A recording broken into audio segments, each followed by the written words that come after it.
Mga kapatid, magandang hapon po sa inyong lahat. Hingal na hingal po ako. Parang kinakapos ako ng hininga.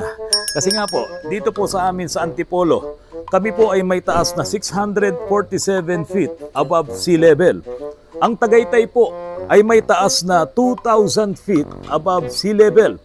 Ang Baguio City naman po ay mayroong taas na 5,050 feet above sea level. Ito po ang dahilan kung bakit diyan po sa Baguio City ay malamig po ang klima. Pero ang pinakamataas na lugar diyan sa Mountain Province ay diyan po sa Mount Amuyao na mayroong pong taas na 8,865 feet above sea level. Pero dito sa buong Pilipinas, ang pinakamataas po, yung highest peak po natin ay ito pong Mount Apo na mayroon pong 9,692 feet above sea level. Mga kapatid, hindi po ako taga-Pag-asa, hindi po ako taga-Peebles.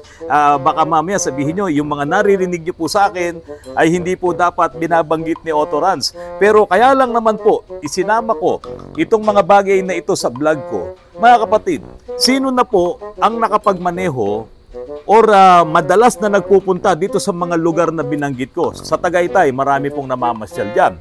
Sa Baguio City, naku, mas maraming namamasyal dyan. Hanggang sa makarating pa sila dyan sa Mount Atok, dyan sa Sagada, at dyan nga po sa Mountain Province.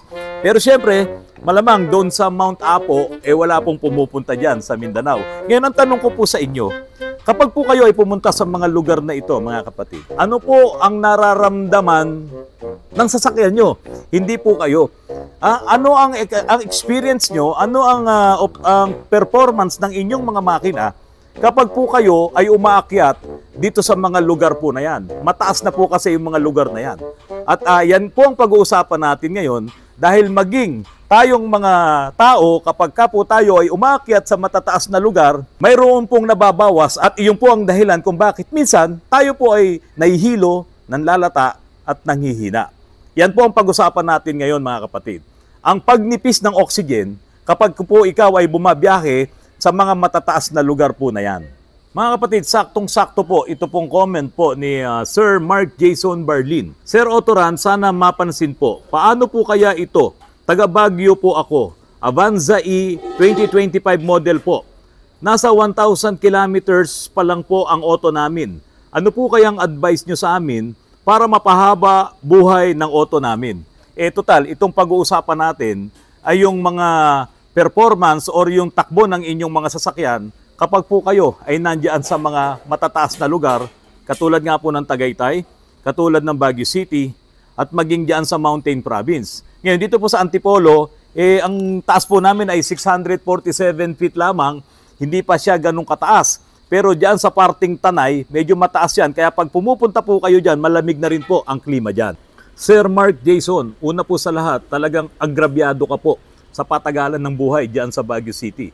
Unang-una, kalaban mo diyan ay yung atmospheric moisture na gabi-gabi ay nagpapa-moisture ng loob ng makina mo, loob ng transmission mo, loob ng tambucho mo.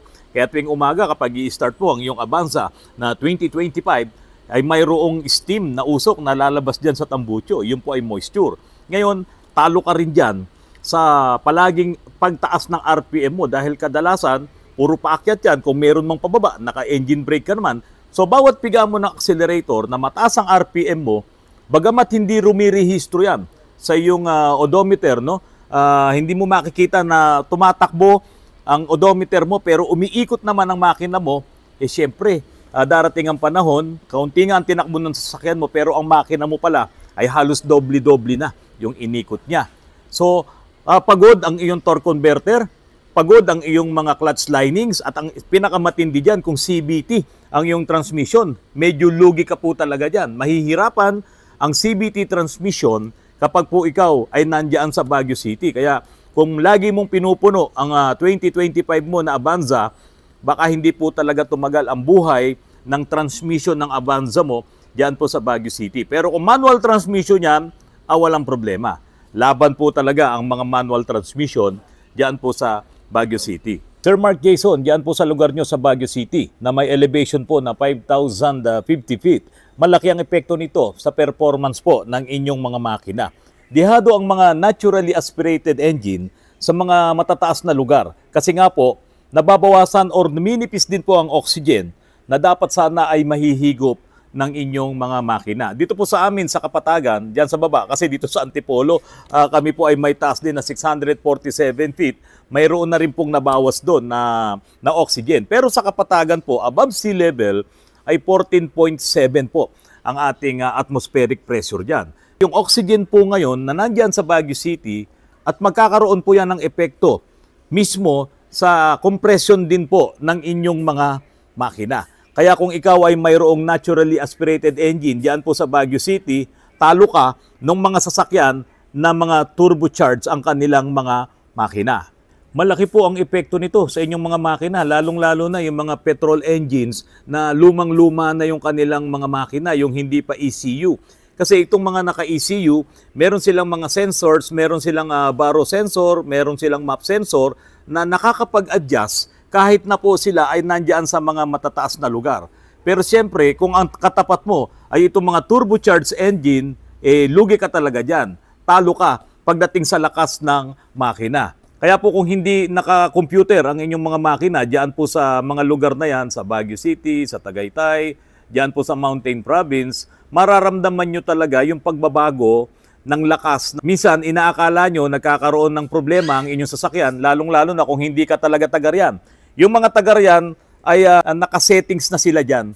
Adjusted na yung kanilang mga engine dyan po sa mga lugar na yan. Pero kung hindi ka nakatira dyan sa mga matataas na lugar na yan, lumang modelo na ang inyong sasakyan, kapag akyat mo dyan sa mga lugar na matataas, malaki po ang pagbabago ng power ng inyong mga sasakyan. Ang general rule po kasi, every 1,000 feet na inakyat mo ay mayroong kabawasan na 3% ng horsepower sa inyong mga makina. Kaya po kung halimbawa, ang Baguio City ay 5,050 feet, ilang 3% na po ang nabawas na horsepower diyan po sa inyong engine. So, iyon po ay 15%. Posibleng hindi nyo kagad yan maramdaman, pero kapag ginamit-gamit mo na ang sasakyan mo diyan sa Baguio City na hindi ka naman talaga diyan, mararamdaman mo ngayon na parang bakit hirap siya sa pag-akyat. Minsan may pagkakataon, kapag dito sa Manila, umaakyat ka sa mga parking area dito, sa mga condominiums or lalo na dyan sa Galleria, ibang klase ang parking area dyan, napakataas. Pati dyan po sa Divisoria, yung isang mall dyan, napakataas ng mga parking area po nila dyan. Hindi nahihirapan ang makina mo. Pero bakit pagdating mo dyan sa Baguio City, meron kang aakyatin na parking area, medyo parang kailangan mo talagang i-revolusyon ng husto. Pero halos parehas lang naman yung inaakyat mo katulad dito sa Kapatagan. Kasi nga po, nabawasan ka na ng every 1,000 feet na inakyat mo na taas ay mababawasan ng 3% ang horsepower po ng iyong makina. Kaya tuloy naalala ko mga kapatid, alam nyo, noong araw, kasi po ako ay pinanganak ng 1968, so inabot ko itong panahon ni Michael Kiyon. Karamihan po ng mga atleta natin noong araw, mga boksingero, mga track and field runners po natin, diyan nagpa-practice sa Baguio City kasi nga, yun ay pagpa-practice ng kanilang mga lungs. Kasi manipis po ang oxygen dyan, dyan sila tatakbo, dyan sila mag-iinsayo, pati yung mga boksingero. Ang alam ko nga noon si Senator Manny Pacquiao, bago ang laban, talagang dyan muna pumupunta sa Baguio City, dyan sa nag-iinsayo. Kasi nga po, manipis ang oxygen dyan at doon ngayon napapractice ng husto yung kanilang mga lungs para tumagal sila sa laban, tumagal sila sa takbuhan. Ngayon, ganun din po sa ating mga sasakyan. Dahil nga po diyan sa Baguio City, numipis din ang mga oxygen, malaki din po ang epekto nun sa ating mga makina. Biro mo, kulang yung hangin, pero yung fuel ay bastante, kaya ang nangyayari, karamihan ng mga sasakyan dyan ay nagiging rich po yung timplada, yung mixtures ng kanilang air and fuel mixtures. So lumalaki, tumataas po yung amount ng fuel, pero yung hangin na nahihigop ay kaunti. Kaya yung mga sasakyan po dyan, ng mga lumang-luma na, yung mga pampasaherong jeep dyan sa Baguio City, mga lumang mga AUV na ginagamit pa na walang turbo, mga naturally aspirated engine, mapapansin nyo umuusok ng maitim. Bakit po? Kasi kulang yung hangin na pumapasok, pero dahil sa hindi naman siya naka-ECU, hindi siya naka-computer box, yung buga ngayon ng mga injectors niyan, ay kung ano yung talagang timplada ng injectors, kaya mapapansin nyo, mausok yung kanilang mga tambucho. Kaya dyan sa Baguio City, nung araw hindi naman talaga polluted ang hangin dyan dahil nga kakaunti lang ang mga sasakyan. Pero dahil sa nagdamihan ngayon ng mga sasakyan dyan, at nandiyan pa rin yung mga lumang sasakyan na hindi pa gumagamit ng mga computer box, kaya hindi ngayon natitimpla nung sensor, hindi natitimpla nung oxygen sensor, nung map sensor, nung baro sensor, yung dapat na mixtures ng kanilang mga gasolina at hangin, ayan na, bumubuga ngayon ng matinding pollution, bumubuga ng matinding usok. Kaya dyan sa Baguio City, medyo polluted na rin po. Kaya siguro dapat bawalin yung mga sasakyan dyan na talagang hindi pa mga computerized. Nagbubuga ngayon ng maitim na usok ang mga makina dahil nagiging rich po yung mixtures nila. Mga kapatid, naalala nyo po ba? Itong huling ginawa namin na Toyota Veloz na nasira po ang kanyang baro sensor. Kaya lang yung baro sensor na yun, hindi namin makita sa lahat ng sensors na nandoon sa engine. So yung palang baro sensor na yun ay nandoon mismo sa computer box. Ngayon, meron siyang check engine. Kapag ini-scan namin, ang lumalabas po sa aming scan ay defective nga po or may problema doon sa baro sensor. Yung baro sensor, kailangan po yan. Diyan sa mga matataas na lugar. Kaya lang, ito pong Toyota Veloz po na ito, sira ang kanyang baro sensor. Kaya kung ito ay pupunta sa Baguio City na mayroong ganitong problema, nako sigurado, malakas po ito sa gasolina. Kasi dito nga lang po sa Metro Manila at nung umakyat siya dito sa Antipolo, ang unang complaint niya, umaandar naman ng maayos pero malakas po siya sa fuel. Dahil sa ginagamit niya itong pangnegosyo, ginagamit niya itong pang-grab, lugi siya. Talo po siya. Hindi ko lang alam kung siya po ay nakapagpalit na po ng computer box. Kasi inirelease na po namin dahil nga po ang talagang sira ng kanyang sasakyan, yung baro sensor na naka-built-in po sa loob mismo ng kanyang computer box. Isa pa po mga kapatid, dyan po sa Baguio City, gustong-gusto po ng mga taga-riyan talaga, yung mga lehitimong taga Baguio City, yung mga lumang mga converted na mga sasakyan, yung mga 4x4, yung mga galing ng Subic noong araw. Kasi karamihan po dyan ay mga turbocharged na mga engine, tapos automatic, kaya hindi sila ngayon nahihirapan sa mga akyatan. Pero ang malaking tulong po doon ay yung turbocharged dahil isinisiksik niya talaga yung hangin.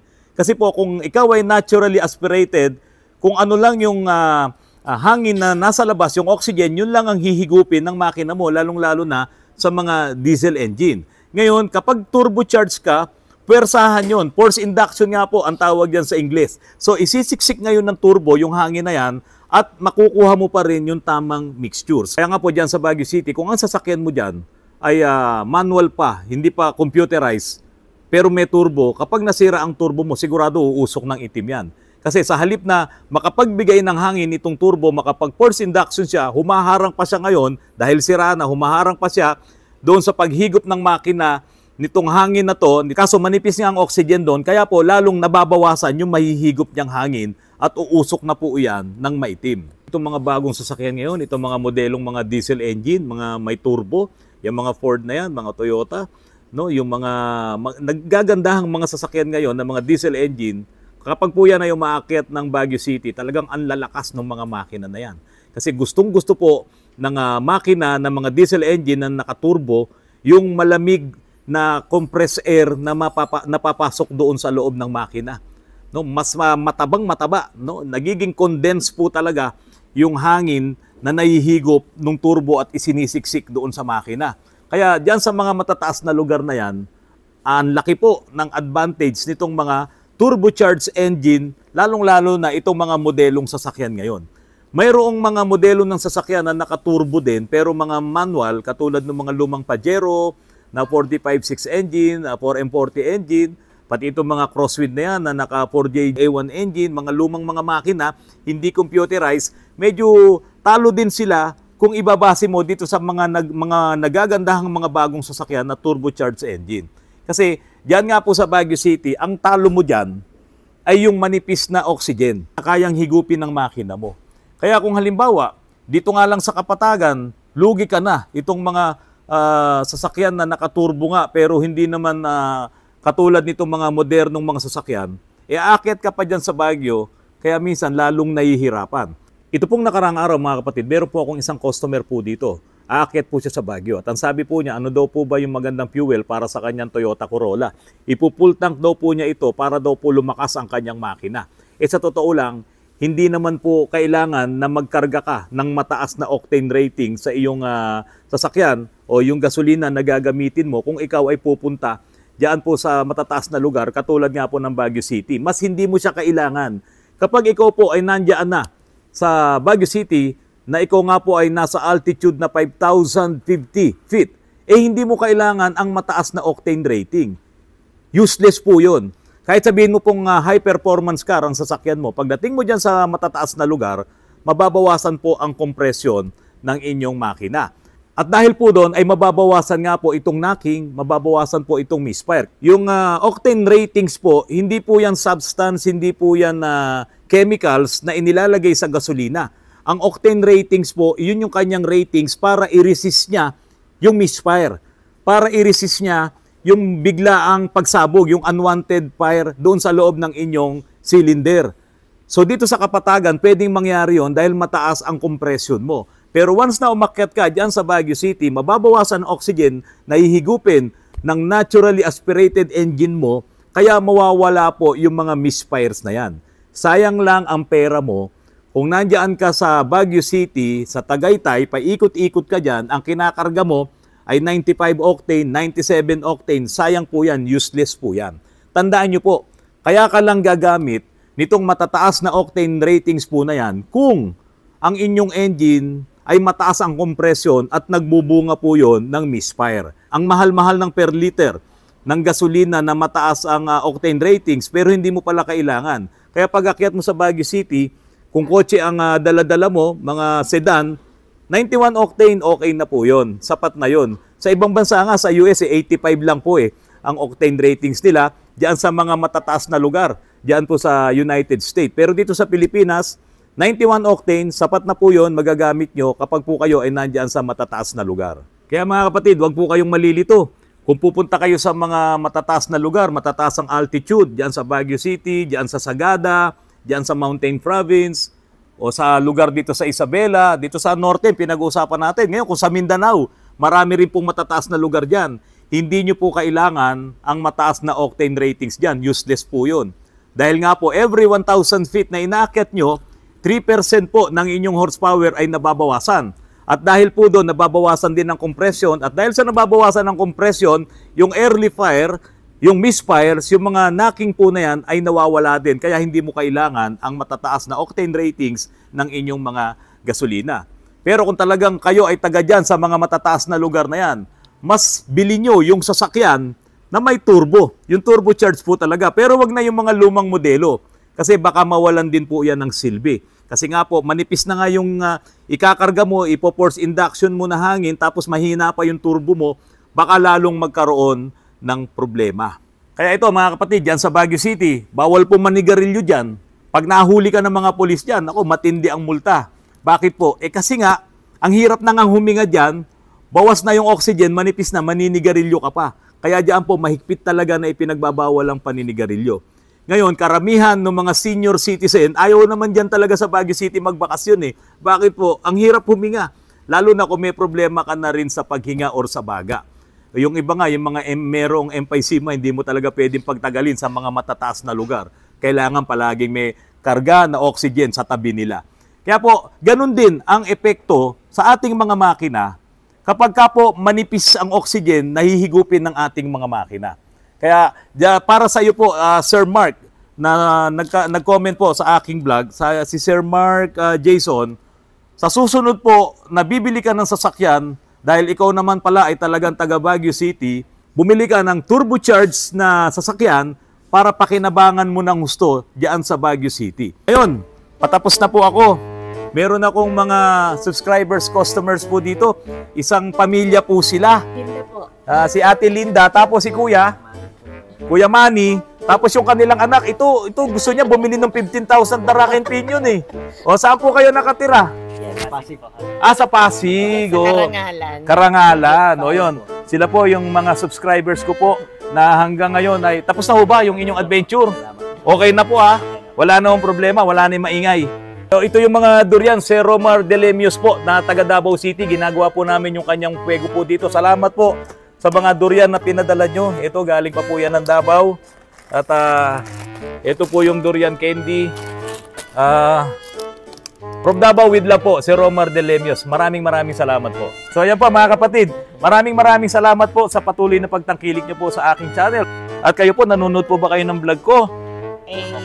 Ay, hindi ka naman pala nanonood, tita eh. Hindi, bago lang kasi niyang ano eh. Bago. So ngayon po, manonood na po kayo gabi-gabi. Magpupuyat po talaga kayo. Oo. Ayun. Mga kapatid, magandang gabi po at maraming salamat sa inyong lahat. Mga kapatid, durian galing Davao. Sarap. Tamis. Sarap po. Ang tamis, iba talaga pag galing ng Davao. Kain po kayo mga kapatid. Sarap yung ano. Sarap.